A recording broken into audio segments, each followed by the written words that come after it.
ناکامی ہمیشہ کے لیے نہیں ہوتی، یہ کامیابی کا پہلا زینہ ہوتی ہے۔ اسی طرح سے مشکل حالات ہمیشہ کے لیے نہیں رہتے۔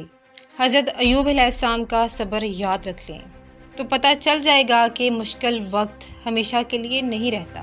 حضرت یوسف علیہ السلام، جن کو بھائیوں نے کنویں میں پھینک دیا، غلام بنا کر بیچ دیے گئے، جیل میں ڈال دیے گئے، لیکن مصر کے وزیر خزانہ بنے، تو صبر سے اللہ عزت دیتا ہے۔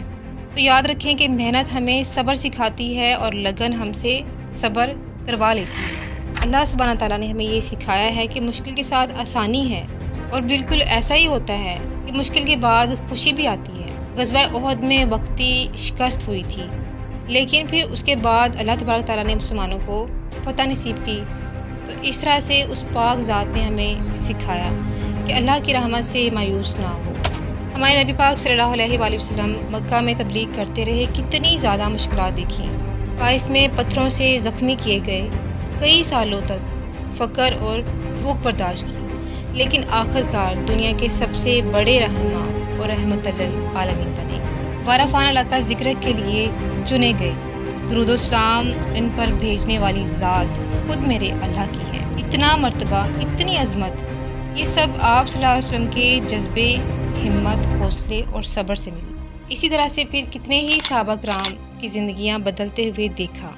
حضرت عمر فاروق رضی اللہ عنہ کو ہی دیکھ لیں، وہ پہلے اسلام کے دشمن تھے، لیکن آج فاروق اعظم بنے۔ تو اس سے پتہ چلتا ہے کہ انسان کے حالات تو کبھی بھی بدل سکتے ہیں، ہدایت کبھی بھی مل سکتی ہے، آگے بڑھنے کے مواقع کبھی بھی مل سکتے ہیں۔ امام بخاری رحمۃ اللہ علیہ کو کتنی تنقید کا نشانہ بنایا گیا، لیکن ان کی ہمت نے صدیوں کے لیے ایک علم کا خزانہ چھوڑا۔ علامہ محمد اقبال کے خواب ابتدا میں تو سمجھے ہی نہیں گئے، لیکن آج وہ زندہ ہیں۔ جی ہاں، ان کا کام زندہ ہے، ان کا نام زندہ ہے۔ اس دنیا میں کتنے ایسے لیڈرز گزرے ہیں، کتنے ایسے ہیروز آئے ہیں جنہوں نے بار بار ناکامیوں کا سامنا کیا، لیکن پھر بھی وہ اپنی منزل پر پہنچ گئے۔